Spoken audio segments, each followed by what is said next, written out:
রাফি আর মিলা ঘুম থেকে উঠে জানালার কাছে দাঁড়ায়। আকাশে রঙিন উড়ন্ত গাড়িগুলো গুনগুন করে ঘুরে বেড়াচ্ছে।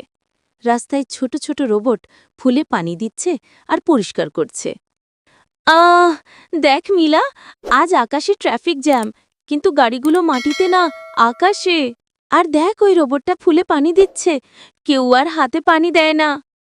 সুপ্রভাত রাফি ও মিলা। আজ 2050 সালের 15ই এপ্রিল। স্কুলে যাওয়ার জন্য উড়ন্ত বাস রেডি? ইয়েস, আজ আমরা উড়ন্ত বাসে করে স্কুলে যাব। রোবট ভাইয়া, আমার ব্যাগটা তুমি নিয়ে যাও। ঠিক আছে, ব্যাগ এখনই উড়ন্ত বাসে উড়ে যাচ্ছে। একটি ছোট উড়ন্ত বাস এসে দরজায় নামে। আলো ঝলমল করছে, সবাই তাতে উঠে বসে। মেলা, তুই ভাবতে পারিস, আগের সময় বাচ্চারা ভারী ভারী বই নিয়ে স্কুলে যেত। তাদের তো সব মুখস্থ করতে হতো, ওরা কিভাবে পারত? শুভ সকাল ক্লাস। আজ আমরা শিখব মঙ্গল গ্রহে কিভাবে গাছ লাগানো যায়। আমি একদিন মঙ্গল গ্রহে যাব, আর আমি সেখানে ফুলের বাগান করব। তোমাদের স্বপ্ন এখন আর অসম্ভব না। 2050 সালে সবই সম্ভব।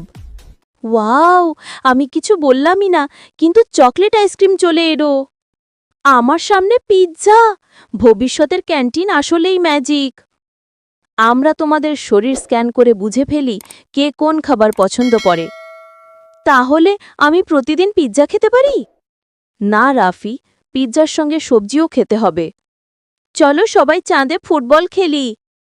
চাঁদে বল মারলে ওটা অনেক দূরে চলে যাবে। চিন্তা করো না, বল আনার দায়িত্ব আমার। সবাই দৌড়ায়, লাফায় আর হাসে।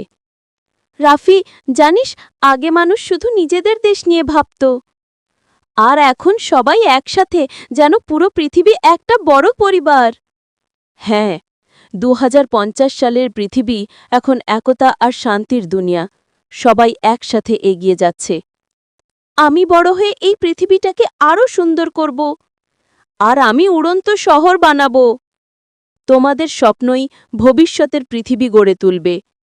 শুভরাত্রি বাচ্চারা, তোমাদের স্বপ্নের ভেতরেও থাকুক জাদুর ভবিষ্যৎ।